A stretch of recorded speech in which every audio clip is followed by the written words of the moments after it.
Hector Gaming Company, Case Study 1 by Donna Kane. We read that Hector Gaming Company is an educational gaming company specializing in young children's educational games. Driven by founder Sally Peters, who is currently president of the company, Hector Gaming Company, otherwise known as HGC, have been in operation for 4 years and during this time have achieved considerable success in their niche market. They wish to be the largest and best educational gaming company in the world and currently foster an organizational culture committed to innovation, continuous improvement, and organizational learning. They currently operate as a team of 56, but in the next year, Hector Gaming Company wish to increase the size of the organization, their number of products, and their marketing efforts. We have read that HGC will be hiring an extra 15 staff members next month. There is, however, a problem. In the previous year, Sally took 10 of the top managers through a workshop to develop the organization's strategic plan. This was reviewed by the same managers using the same process again this year. We have been told that most executives seem to have a consensus of where the firm should go in the intermediate and long term. However, there is little agreement on how they should get there. On analysis of the internal environment, there appears to be conflict arising more and more frequently between project managers across projects in terms of resource allocation and project importance. There lacks a clear understanding of business-enhancing projects within the team, as Sally has noticed that one of the projects underway within the office does not align with their strategic plan in their market niche.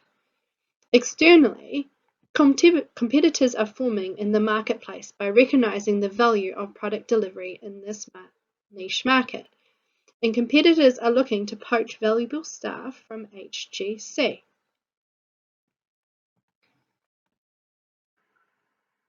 We understand Sally wants to use staff in the most productive way by resourcing people onto projects effectively.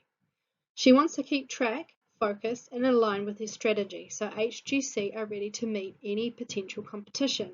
She also wants their team to perform at the top as to discourage new entries into their market niche. On analysis, what can be identified here is an implementation gap. Sally has worked hard to define their business strategy. However, there is a disconnect between their defined strategy and the way forward. With priorities unclear, staff can be led into working inefficiently by chopping and changing between tasks and different projects, in other words, multitasking, and by being resourced inadequately. You will see this has been identified by Sally when describing increasing project delays and budget blowouts. The lack of alignment with strategy and a clear, transparent path forward can lead to unease within the team, lack of trust, and unfortunately lead to employee morale and confidence suffering. However, this problem is not uncommon across other organizations and can be solved. Here is my advice on what they need to do. The fun part. How to implement the strategic plan. Sally needs to define projects that align with strategy and mission of Hector Gaming Company. She needs to define the mission or the purpose. They need to decide what they are now and what they intend to be. Then set goals within the mission, set objectives or targets to meet these goals, and then lastly provide strategies to reach the objectives. She needs to define how she is going to get there. Once this is undertaken, she will realize that the strategies require actions, and actions are projects. Once the projects are defined, she needs to determine a hierarchy on which projects are to be undertaken first, and so on and so forth. To do this, a selection criteria needs to be established. I recommend assessing these projects by both financial and non-financial criteria using a multi-weighted scoring model. Each item would be assigned a weight and a score, which will combine to create a weighted total score. Financial criteria, for example, can be defined by using a payback or a net present value calculation, whereas the non-financial criteria, for example, would be scoring the projects based on their impact on growth and market power for the organization, company innovation and products, and also to compare risk or stability.